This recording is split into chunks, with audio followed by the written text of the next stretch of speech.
Extra judicial কোনো action তাদের উপর হোক, বিচার বহির্ভূত কোনো কাজ হোক, তাদের উপরে হামলা হোক। বা এখানে যেটা হচ্ছে যে নিরীহ লোকজনকে দিয়ে তাদের উপরে চাঁদাবাজি, তাদেরকে ভয় দেখানো, তাদেরকে বলা যে তোমার নাম বাদ দিয়ে দিব।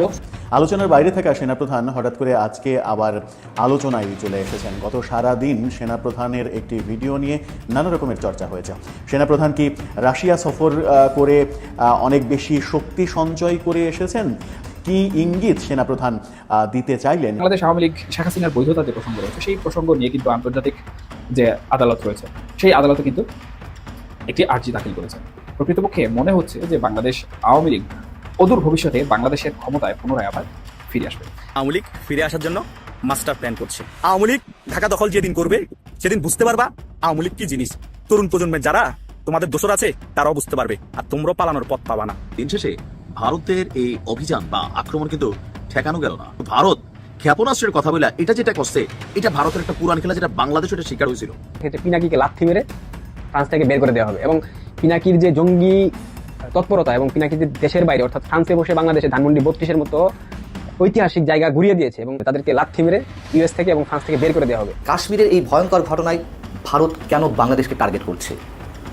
ভারতের বিভিন্ন কর্মকাণ্ড, সে দেশের বিভিন্ন গণমাধ্যমে যে উস্কানিমূলক রিপোর্টিং, তাতে করে এটি স্পষ্ট ভারত কাশ্মীর হামলাকে কেন্দ্র করে বাংলাদেশকেও নিয়ে নতুন কোনো খেলা খেলতে চায়। আসসালামু আলাইকুম এভরিওয়ান, কি অবস্থা সবার? আশা করছি সবাই ভালো এবং সুস্থ আছেন। প্রতিদিনের মতো আমি ফারুকি ইউটিউব চ্যানেলের পক্ষ থেকে সোয়াইব আপনাদের সাথে আছি। আপনারা ইতিমধ্যে ভিডিওর কিছু টাইটেল এবং থাম্বনেল এবং কিছু অংশবিশেষ দেখে জানতে পেরে গিয়েছেন ভিডিওটা কতটুকু গুরুত্বপূর্ণ হতে যাচ্ছে। আপনারা সম্পূর্ণ পুরো ভিডিওটি দেখলে বুঝতে পারবেন ভিডিওটা আরও কতটা তথ্যবহুল এবং গুরুত্বপূর্ণ।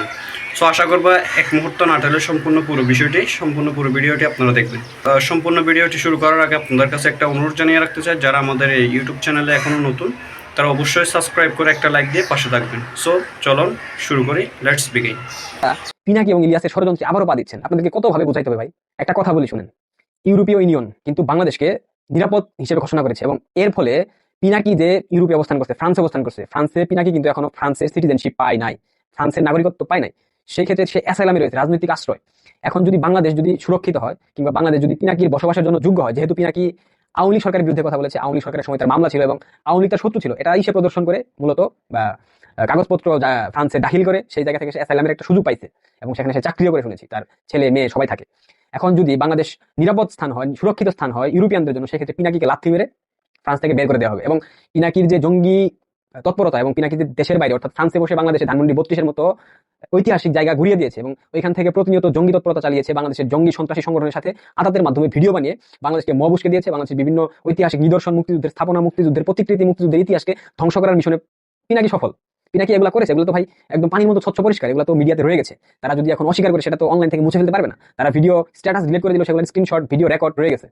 তো পিনাকি চাচ্ছে বাংলাদেশ অস্থিতিশীল হোক, ঠিক এমনটাই ইলিয়াস মার্কিন যুক্তরাষ্ট্রে অবস্থান করছে, সেও কিন্তু অ্যাসাইলামে আছে, রাজনৈতিক আশ্রয়। তার বিভিন্ন ঝামেলা ছিল বাংলাদেশে, সেগুলো দেখিয়ে সেখানে আশ্রয় পেয়েছে। এখন মার্কিন যুক্তরাষ্ট্র কিন্তু মৌলবাদের বিরুদ্ধে কঠোর হুঁশিয়ারি দিয়েছে। তুলসী গ্যাবার্ড থেকে শুরু করে ক্যাশ প্যাটেল থেকে ডোনাল্ড ট্রাম্প প্রত্যেকেই মৌলবাদের বিরুদ্ধে যুদ্ধ ঘোষণা করেছে। জঙ্গিবাদ, উগ্রবাদ, ধর্মীয় সাম্প্রদায়িকতা এবং যারা ধর্মান্ধ গোষ্ঠী রয়েছে, বিশেষ করে ইসলামিক টেররিস্ট রয়েছে, তাদেরকে যেখানে পাবে সেখানে ধরে ধরে মেরে ফেলবে। এবং ইলিয়াস কিন্তু বাংলাদেশে পিনাকি যেমনটা করেছে, উস্কে দিয়েছে, বাংলাদেশে মবের রাজ্য বানিয়ে ফেলেছে বাংলাদেশকে এবং জিহাদি জামাতি, মৌলবাদী, হিজবুতি, শিবির প্রত্যেকের সাথে সুসম্পর্ক করার মাধ্যমে তাদেরকে বিভিন্ন ধরনের এজেন্ডা বাংলাদেশে তারা গত 8 মাসে বাস্তবায়ন করে ফেলেছে। এবং আমি এই তথ্য পাইছি যে বাংলাদেশ সরকারের অনেকগুলো উপদেষ্টা বর্তমানে যারা রয়েছে, তারা ইলিয়াস এবং পিনাকির কথায় দাঁড়ায় এবং বসে। তার মানে বাংলাদেশ সরকারটা ছায়া সরকার হিসাবে পিনাকি এবং ইলিয়াস মোটামুটি চালাচ্ছে, ডক্টর ইউনূসকে ছাড়া। তাহলে এই মুহূর্তে যদি পিনাকি এবং ইলিয়াসের জন্য বাংলাদেশ বসবাসের জন্য সুরক্ষিত স্থান হয়, সুরক্ষিত ভূমি হয়, সেই ক্ষেত্রে কিন্তু পিনাকি এবং ইলিয়াস সেখান থেকে তাদের অ্যাসাইলাম বাতিল হয়ে যাবে, তাদেরকে লাথি মেরে ইউএস থেকে এবং ফ্রান্স থেকে বের করে দেওয়া হবে। এই জন্যই তারা মূলত চাচ্ছে না তারা ওই দেশ ছেড়ে বাংলাদেশে আসুক, কারণ তারা জানে বাংলাদেশে গেলে তাদেরকে এক শ্রেণীর সমর্থক টেনে ছিঁড়ে খাবে। এখন বিএনপির বিরুদ্ধে কথা বলছে কারণ তাদের মিডিয়াতে কাটতি, তাদের মিডিয়াতে জনপ্রিয় হবার একমাত্র কারণ হচ্ছে সরকার বিরোধী কথা বলা, সরকার বিরোধী প্রপাগান্ডা ছাড়ানো। এই মুহূর্তে যেহেতু বিএনপি আনুষ্ঠানিকভাবে ক্ষমতায় নাই, তারপর প্রাতিষ্ঠানিকভাবে বলেন, প্রশাসনিকভাবে বলেন, জামাত এবং বিএনপি ক্ষমতার সর্বোচ্চ পর্যায়ে বসে রয়েছে। এখন বিএনপি জামাতের নিষেধাজ্ঞা করছে যাতে করে আওয়ামীপন্থী এক শ্রেণীর কোনো সমর্থকের সমর্থন পাওয়া যায় এবং অনলাইনে ভিউজ বাড়ে, লাইক কমেন্ট শেয়ার বাড়ে এবং প্রগতিশীল কথা বলবে, মুক্তিযুদ্ধের পক্ষে কথা বলবে। আসেন ইলিয়াসের একটা ভিডিও দেখি। আসসালামু আলাইকুম। বাংলাদেশ জামাত ইসলামী আজকের মূল ভিডিওটা মূলত তাদেরকে নিয়ে যারা পূর্ব পাকিস্তান থেকে বাংলাদেশ হোক সেটা চায় নাই। মূলত তারা এই দেশে যে স্বাধীনতা পরবর্তী সময় সেই দেশে বসবাসের অযোগ্য। বিএনপি তো ভাই খালি খালেদা জিয়া, তারেক রহমান, জিয়া পরিবার বাদ দিলে বিএনপির 90% মানুষের সাথে আওয়ামী লীগের কোনো পার্থক্য নেই।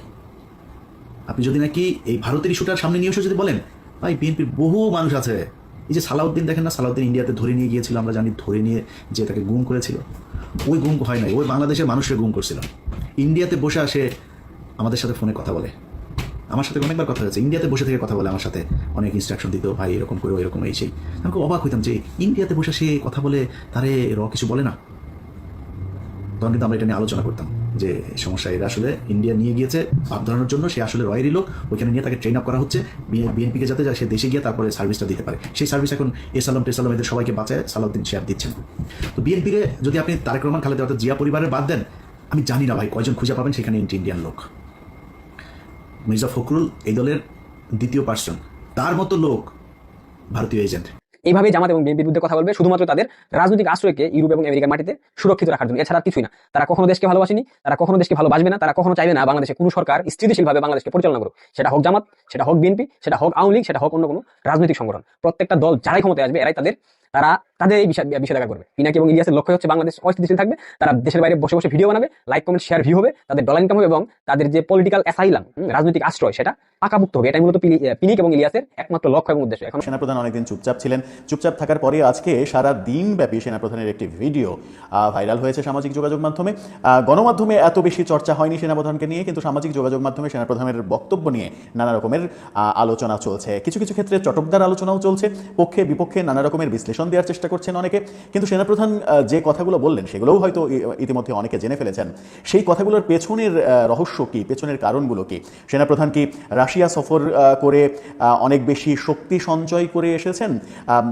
এবং রাশিয়াকে যখন বলা হচ্ছে যে ভারতের খুবই ঘনিষ্ঠ বন্ধু, অনেকে সমালোচনা করার চেষ্টা করছিলেন যে ভারতের প্রেসক্রিপশনে তিনি রাশিয়া গেছেন, সেই সব সমালোচনা তো থাকবেই। তারপরেও বাংলাদেশের বর্তমান সেনাপ্রধানকে নিয়ে পজিটিভ আলোচনাই সব থেকে বেশি, দেশপ্রেমিক সেনাবাহিনীর প্রতি দেশের বেশিরভাগ মানুষের আস্থা বেশি, এবং সেই কারণেই সেনাপ্রধানের প্রতিও আস্থা বেশি মানুষের। যত নেগেটিভ আলোচনাই হোক না কেন, সেনাপ্রধান যখন কোনো বিষয়ে কোনো কথা বলেন সেটাকে দেশের সাধারণ মানুষ আস্থায় নিতে চান, সেটাকে বিশ্বাসযোগ্য হিসেবে নিজের কাছে মনে করেন, নিজের কাছে নিজেই উপস্থাপন করেন, গ্রহণযোগ্য করে তোলেন। সেনাপ্রধানের সেই কথাগুলোর বিশ্লেষণে যদি যাই, সেনাপ্রধান বললেন যে বিনা অপরাধে কারো বিরুদ্ধে মিথ্যা মামলা করা যাবে না। যখন এই কথা বললেন সেনাপ্রধান, তখন এই কথার পেছনের রহস্য কি দাঁড়ায়? পেছনের রহস্য দাঁড়ায় এটাই যে বিনা অপরাধে অনেকের বিরুদ্ধেই মামলা করা হয়েছে, এটা আর করা যাবে না। সেনাপ্রধান বাস্তবতাটা মেনে নিলেন যে হ্যাঁ, বিনা অপরাধে অনেকের বিরুদ্ধে মামলা মোকদ্দমা করা হয়েছে, হয়রানির কারণে করা হয়েছে, তুচ্ছ কারণে করা হয়েছে, কিন্তু সেগুলো আর করা যাবে না। উদাহরণ হিসেবে যদি আমি একটা উদাহরণ দিই, বাংলাদেশের ক্রিকেটের সুপারস্টার সাকিব আল হাসানকে নিয়ে ঢাকার একটা হত্যা মামলা তাকে আসামি করা হয়েছে, এবং সাকিবের সেই মামলার যিনি বাদী তিনি নিজেও জানেন না সাকিবকে আসামি করা হয়েছে। এরকম উদ্ভুতুরে মামলা যে হয়েছে দেশে, সেই বাস্তবতা সেনাপ্রধান মেনে নিলেন। মেনে নিয়ে সেটার বিপক্ষে, অবশেষে সেটার বিপক্ষে তিনি স্পষ্টভাবে তার অবস্থান ব্যক্ত করলেন এবং বললেন যে বিনা অপরাধে কারো বিরুদ্ধে মামলা মোকদ্দমা আর করা যাবে না, যা হয়েছে হয়েছে, সেগুলোতেই ক্ষান্ত থাকতে হবে। সেগুলোতেই যারা এতদিন এই মামলা মোকদ্দমার ব্যবসা করেছেন তারা কি ক্ষান্ত দেবেন, নাকি এই ব্যবসাটা আরও চালিয়ে যাবেন, সেই আলোচনা তো রয়েছেই। এরপরে সেনাপ্রধান যেটা বললেন, খুবই গুরুত্বপূর্ণ কথা, যদি মামলা রাজনৈতিক উদ্দেশ্যে মিথ্যা মামলা মনে হয় তাহলে ওই মামলা প্রত্যাহার করে নেওয়া হবে, তুলে নেওয়া হবে। সেই ক্ষেত্রে সরকারের সঙ্গে একটা দ্বান্দ্বিক অবস্থা তৈরি হবে কিনা, সরকার সেই মামলা তুলে নিতে আদৌ রাজি হবে কিনা, অনেক মামলার ক্ষেত্রে সরকারের প্ররোচনা আছে কিনা, সরকারের সমর্থন রয়েছে কিনা, এরকম আলোচনা কিন্তু সমাজে রয়েছে। অনেকেই মনে করেন যে বহু অদ্ভুতুরে মামলার সঙ্গে সরকারের কোনো না কোনো কলকবজার যোগাযোগ রয়েছে, সেটা হোক উপদেষ্টা, হোক সরকারের পক্ষের সমন্বয়ক, এরকম যোগাযোগ রয়েছে। এরকম যোগাযোগ যখন রয়েছে তখন সেই মামলাগুলো আদৌ প্রত্যাহার করা যাবে কিনা সেই সংখ্যা তো থাকছেই, কিন্তু সেনাপ্রধান দ্ব্যর্থহীন কণ্ঠে বললেন সেগুলো থাকবে না, সেগুলো তুলে নেওয়া হবে। এরপরে যেটা বললেন সেটা হচ্ছে পুলিশ সহ সকল আইন শৃঙ্খলা বাহিনী কারো আজ্ঞাবহ হবে না, তারা তাদের কাজ স্বাধীনভাবে পরিচালনা করবে। তার মানে পুলিশকে রাজনৈতিকভাবে ব্যবহার করা এর আগে যখন রাজনৈতিক সরকার ছিল তখনও হয়েছে, এখনও হচ্ছে, সেই বাস্তবতাটা তিনি মেনে নিলেন। কিছুদিন আগে স্বরাষ্ট্র উপদেষ্টাকে আমরা বলতে শুনেছি যে পুলিশকে তিনি অর্ডার দিয়েছেন আওয়ামী লীগের মিছিল যেন না হয়, মিছিল ঠেকাও, এবং মিছিল ঠেকাতে যদি কোনো পুলিশ ব্যর্থ হয় তাহলে তার বিরুদ্ধে বিভাগীয় ব্যবস্থা নেওয়া হবে। এই যে বেআইনি নির্দেশ দিলেন এবং বেআইনি নির্দেশের ফলে সেই বেআইনি নির্দেশ অমান্য করলে পুলিশের বিরুদ্ধে অ্যাকশন নেওয়া হবে, এটাই পুলিশকে রাজনৈতিকভাবে ব্যবহার করার একটা উদাহরণ। এর আগে আমরা আওয়ামী লীগ সরকারের আমলে, তার আগে বিএনপি সরকারের আমলে, রাজনৈতিক সরকারের আমলে পুলিশকে রাজনৈতিক হাতিয়ার হিসেবে ব্যবহারের দৃষ্টান্ত দেখেছি, যে দৃষ্টান্ত দল নিরপেক্ষ এই সরকারের আমলেও আমরা দেখছি। সেখানেই সেনাপ্রধান খুবই গুরুত্বপূর্ণ মন্তব্য করে বসলেন। এরপরে যেটা বলেছেন সেটা খুব ইন্টারেস্টিং, সেটা হচ্ছে যে সবার রাজনৈতিক মিছিল মিটিং করার সমান অধিকার থাকবে। স্বরাষ্ট্র উপদেষ্টার কথা বলছিলাম যে তিনি স্পষ্টই বলেছেন যে আওয়ামী লীগের মিছিল মিটিং যদি হয় তাহলে পুলিশের বিরুদ্ধে ব্যবস্থা নেওয়া হবে। সেনাপ্রধান বলছেন যে সবার সকল অধিকার সমান অধিকার থাকবে। সেটাকে আদৌ বাস্তবায়ন করা সম্ভব, নাকি সেনাপ্রধান সরকারের সঙ্গে একটা দ্বান্দ্বিক অবস্থানে চলে যাবেন এই স্পষ্ট কথার ভিত্তিতে? সরকার কি এতে রাজি হবে? সরকার কি আদৌ সেনাপ্রধানের সঙ্গে একমত হবে যে সকলের সমান অধিকার রয়েছে? সেনাপ্রধানের এই কথাগুলোতে স্পষ্ট বোঝা যায় যে আন্তর্জাতিক চাপ তার উপরে যথেষ্ট পরিমাণ রয়েছে এবং আইন শৃঙ্খলা বাহিনী যখন এই ধরনের মানবাধিকার লঙ্ঘনের মতো ঘটনা ঘটাবে এবং সবার অধিকার যখন খর্ব হবে, তখন কিন্তু সেনাবাহিনীও দোষের মধ্যে চলে আসবে। সেনাবাহিনীর উপরেও দোষারোপ করার একটা হেতু তৈরি হবে। এই কারণেই হেতু তৈরি হবে যে সেনাবাহিনী এখন মাঠ পর্যায়ে কাজ করছে, তাদের উপরে ম্যাজিস্ট্রেসি পাওয়ার দেওয়া রয়েছে। সুতরাং সেনাবাহিনীও কিন্তু এই আইন শৃঙ্খলা রক্ষাকারী বাহিনীর একটা অংশ। সেই ক্ষেত্রে সেনাপ্রধান সতর্ক হতেই পারেন। জাতিসংঘের সতর্কতা থাকতে পারে, আন্তর্জাতিক মহলের সতর্কতা থাকতে পারে, জাতিসংঘের শান্তি মিশনে সেনাবাহিনীর অবস্থান বিতর্কিত হতে পারে। নানা কারণে সেনাপ্রধান এই স্পষ্ট অবস্থান ব্যক্ত করতেই পারেন। এরপরে বলেছেন মব সহ্য করা হবে না, কারো বাড়ি ঘরে হামলা ভাঙচুর লুটপাট বরদাস্ত করা হবে না। যা সর্বনাশ তো হয়ে গেছে, মব যা হওয়ার হয়ে গেছে, এখন খুব একটা আর মবের প্রয়োজন হবে না। মব দিয়ে অনেক কিছুই ঘটিয়ে ফেলা হয়েছে। এখনও ছোটোখাটো মব হচ্ছে, পাড়া মহল্লায় ছোটোখাটো মবের সৃষ্টি আমরা হতে দেখেছি। এখন পর্যন্ত একটি মবেরও কোনো শাস্তি হয়নি। হ্যাঁ, আমরা একটা ব্যাপার শুধুমাত্র লক্ষ্য করেছি, সেটা হচ্ছে যে ইসরায়েলের বিপক্ষে, গাজার পক্ষে যে সমাবেশটা কিছুদিন আগে হয়েছিল, আলেম ওলামাদের ডাকে তৌহিদি জনতার যে সমাবেশটা হয়েছিল, সেই দিন সারা দেশে কোকাকোলা, কেএফসি, বাটা শোরুমে হামলা এবং লুটপাটের ঘটনা আমরা দেখেছি। সেই ক্ষেত্রে বেশ কিছু মানুষকে গ্রেপ্তার করেছে সরকার। এই একটি শুভ লক্ষণই সরকারের দেখা গেছে। তাছাড়া কোনো মবের বিরুদ্ধেই সরকার এখন পর্যন্ত তার স্পষ্ট অবস্থান যখন জানান দিতে পারেনি, তখন সেনাপ্রধান বললেন কোনো মব সহ্য করা হবে না, সকল মবের বিরুদ্ধে ব্যবস্থা নেওয়া হবে। এরপরে যেটা বললেন সেটা হচ্ছে যে খুবই গুরুত্বপূর্ণ কথা, ফ্রি ফেয়ার ইলেকশনের জন্য সেনাবাহিনীর যা কর্তব্য, সেই কর্তব্যটা